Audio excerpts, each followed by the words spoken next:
Thank you very much, Professor Osunu. And can you hear me and can you see the presentation?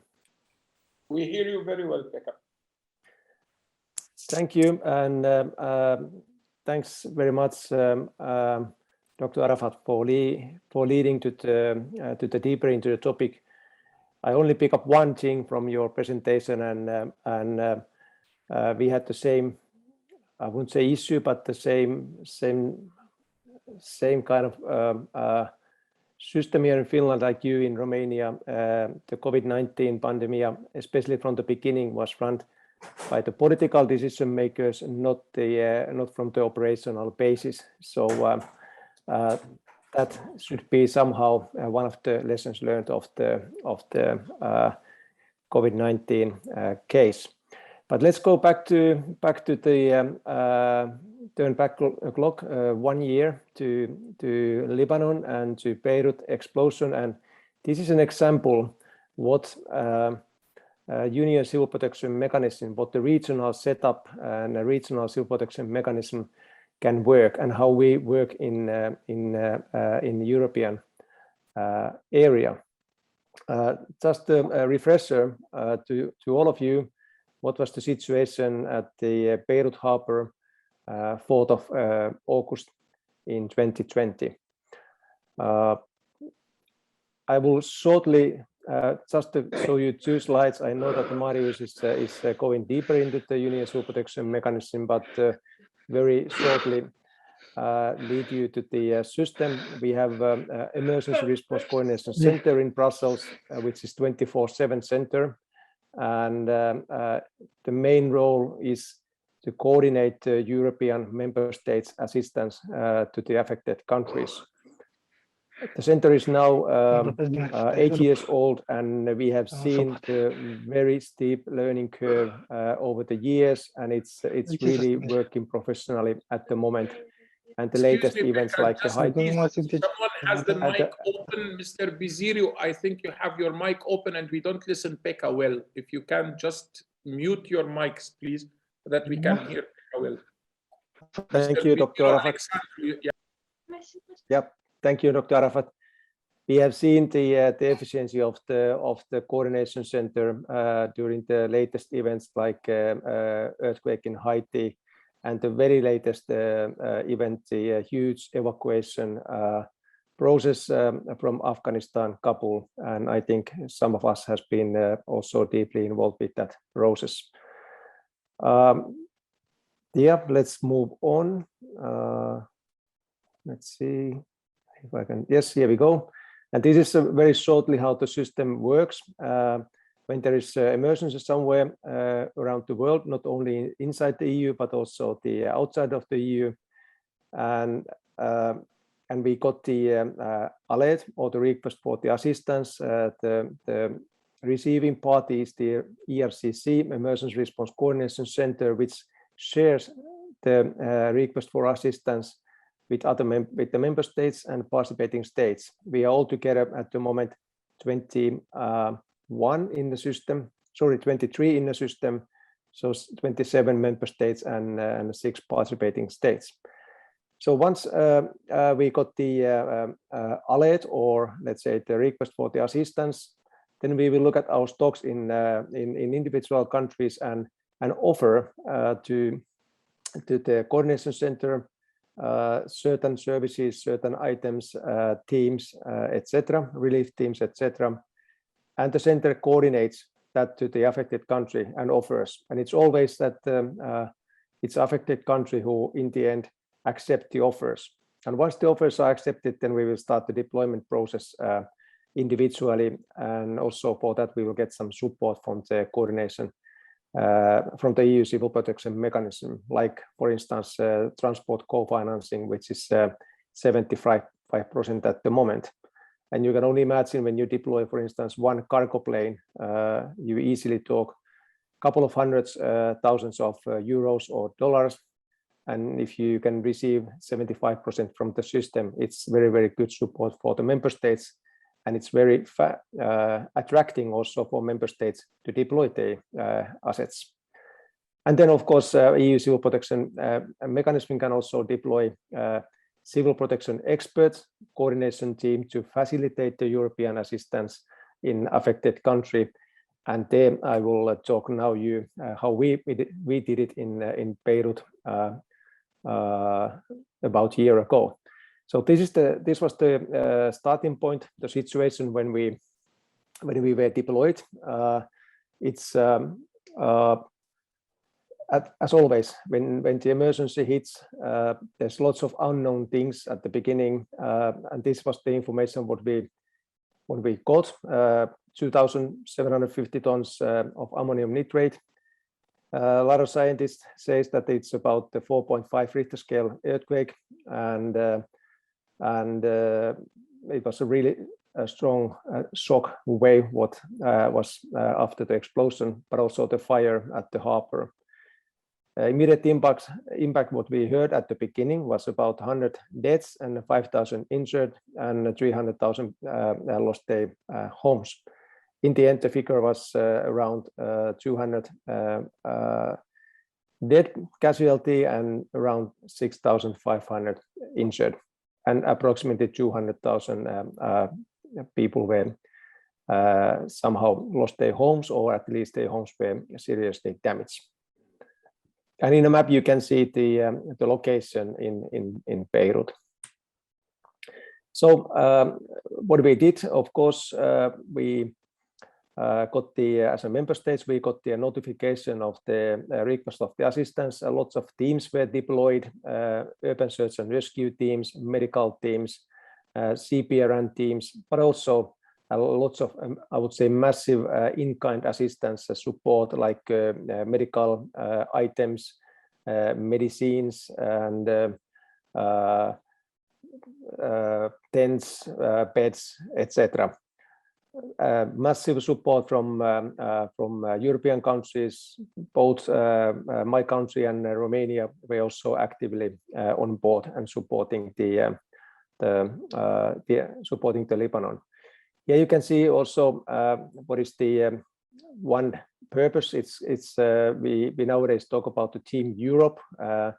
So if you look at the civil protection team and the composition of the civil protection team, we had altogether 10 different nationalities in the team.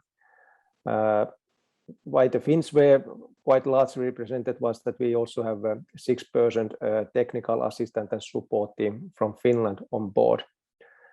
And also, what is very, very important nowadays, that we also have kind of the gender balance in the teams, especially when we are working in certain cultures, etc. It's utmost important to deploy gender balanced teams.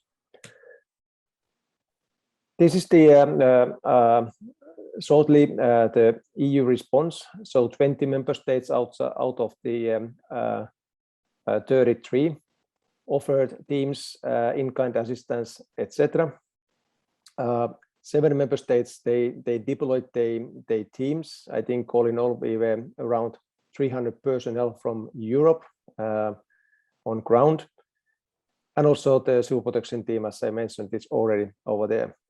The civil protection mechanism has been very active since the beginning. It's about 20 years old system at the moment. I think it was initially created 2001, and the first deployments were in 2002 and 2003, around that time. I think since that we've been deployed hundreds and hundreds of times. Maybe the figure at the moment is 400 or so. I don't know exact figures. I don't have exact figures here, but one of the aim is to build up on previous experiences, like in Beirut. We were looking at the previous Beirut deployments, EU civil protection mechanism deployments, like the 2006 and 2013, but also the Albanian earthquake 2019, when we created some new assessment methods, for instance, for the damaged buildings. Next slide comes here. A little bit about the activities, what we did over there. Our teams, they were running the coordination cell. They set up the coordination cell not only for the urban search and rescue activities and, let's say, the rescue activities, in harbor area, including the CBRN expert, but also the new, let's say, method, the damage assessment coordination cell to look at the damaged buildings. And hundreds of assessments were done by European teams. And of course, this is always done together with the local actors and under the coordination of the local authorities, like in this case, the Lebanese armed forces. This was, by the way, also exceptional because the Lebanese parliament gave the authority to Lebanese armed forces to run the and coordinate and to run the operations and coordinate the international assistance in the city of Beirut and also the harbor and airport area. Quite exceptional that we work directly with the military commanders. But of course, those of you who knows a little bit the history and the current situation in Lebanon understands this very well. Probably the not maybe the favorable solution, but the only right thing to do like that, to give the responsibility to the armed forces. And then the medical team also from France, and this who treated around 150 patients. And this is only the European assistance. There were plenty of other teams from Russia, UK, Gulf countries, Northern Africa, etc., Turkey, and so on and so forth. And here is the let's say the end result of the European assistance. On top of that, that there was teams and experts and in-kind assistance. There was also a massive financial support, and this is only the situation 1 week after the explosion, 9 days after the explosion. Massive support has continued, and not only in terms of material, but also in terms of the financial support. Okay, and bit of the challenges. I think this is also somehow linked to the previous presentation we had. Of course, in this kind of case, the hospitals, they are overwhelmed. Many of the hospitals were also damaged in the area, and also there was already ongoing the COVID-19 pandemic. The number of cases doesn't sound very big at this phase, but it was the let's say in developing curve at the moment, and we needed to work under these conditions on field, and also because it was a harbor area, there was a lot of stocks inside within the harbor perimeters, and there was estimations that around 50% of the medical stocks were damaged or destroyed in the warehouses. In Lebanon, ongoing several socioeconomic crises. There was huge demonstrations almost every day. So in principle, we needed to close our operations sometimes 3 p.m., 3 o'clock in the afternoon, and go back to the hotels and keep on working over there. So all the meetings, etc., were organized in the mornings and midday. And the same goes to the teams also on ground. Lebanon is also one of the main host country for the refugees, Palestinian refugees, but also the Syrian refugees. And the population of the country is a bit more than 4 million. And you can imagine that you have 1.5 million Syrian refugees in country. On top of that, it's a major issue over there. And as I mentioned, the Lebanese armed forces were given the power to run the operations and manage the emergency situation over there. Very quickly, in the end, some images, and this is it on the ground. I was the team leader of the European Civil Protection Team, and so to say, coordinating the European member states' assistance in Lebanon. So it's a lot of the cooperation with the United Nations, for instance, but also the local military commanders, and also with local NGOs and our teams on ground. And so it means a lot of footwork. You need to go to the meetings, you need to organize the meetings, you need to be proactive. Nobody is guiding you on ground.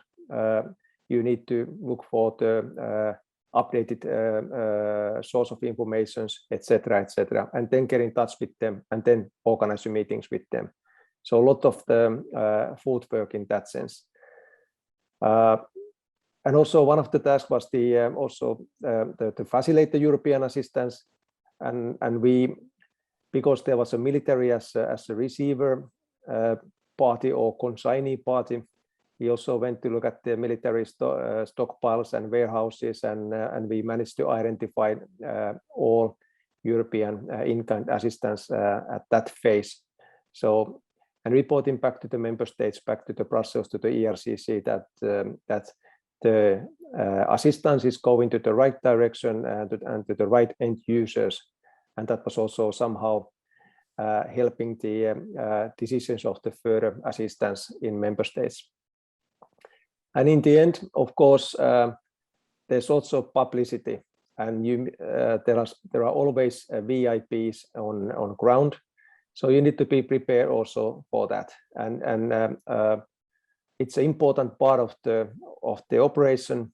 Sometimes it's you feel that it's away from your let's say the principal work while you are there, but it's very, very important, and understand that the decision makers, they are also opening the financing sources. They are opening a lot of doors to really run efficiently the operation. Like for instance, the president of the European Council visited us, local generals, and also the local ambassadors in their respective delegations, like European Union and member states as well. This is very shortly, very quick presentation of the Beirut case. As I mentioned, at the moment is ongoing operation in Kabul airport. I think that the most of the European countries, they have already left the Kabul airport. Maybe some are still over there, but most of the countries, at least the information what I got around midday, they have left. And the operation in Haiti is up and running, and we are deploying another civil protection team for the rotation to Haiti, and also the in-kind assistance and medical teams to Haiti at the moment. So these are the let's say disaster activities ongoing at the moment. Not to forget that we have the COVID-19 operations ongoing all the time. If I'm not mistaken, we have still around 15 open requests for assistance, or around 20. I'm not sure of the exact figure. Open request for assistance, and ERCC is coordinating our assistance, and it's a busy days at the moment, and I'm very happy that we have such a coordination. First of all, the setup, and also the coordination center at the moment supporting us when we are helping other countries, not only inside the Europe, but also outside of the Europe. So this is very shortly. I'm happy to answer the questions during the discussion phase of the cafe talks. And now back to you, Alexandru. Thank you very much.